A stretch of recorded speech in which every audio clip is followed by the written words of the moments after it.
अगर बाकी किसी जगह जो है ना 50% रिस्क है, तो यहाँ आप कह सकते हैं कि 100% रिस्क है। क्यों कि बाकी जगहों से ये उधर से जो पीछे से फॉल्ट आते हैं तो ये सिंगल हैं, तो यहाँ मुजफ्फराबाद में आकर ये इसकी फोल्डिंग हो जाती है, करीब हो जाते हैं, और दोनों तरफ से मुजफ्फराबाद के ऊपर जो है ना पुश लग रही है।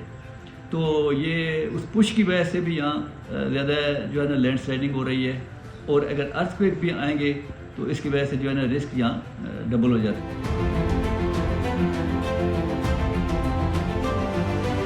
यहाँ ज़्यादा स्ट्रेसेस हैं, और ये ज़लज़ले का ख़तरा भी उसी तरह से है, लेकिन ज़्यादा जो है ना हमें यहाँ लैंड स्लाइडिंग का ख़तरा है, क्योंकि यहाँ बहुत टूट फूट हो चुकी है। तो ये आप समझें कि जैसे बजरी है ना, तो ये बजरी के ऊपर आप कंस्ट्रक्शन करें।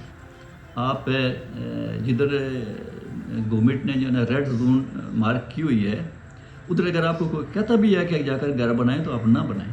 उससे बेहतर है कि आप लोग टेंट में रहें और कम से कम अपनी जो नस्ल है उसकी हिफाजत करें, वरना ये आपको किसी भी वक्त आप रात को सोए हुए होंगे तो ये अर्थक्वेक अगर आया तो आप लोग ख़त्म हो जाएंगे।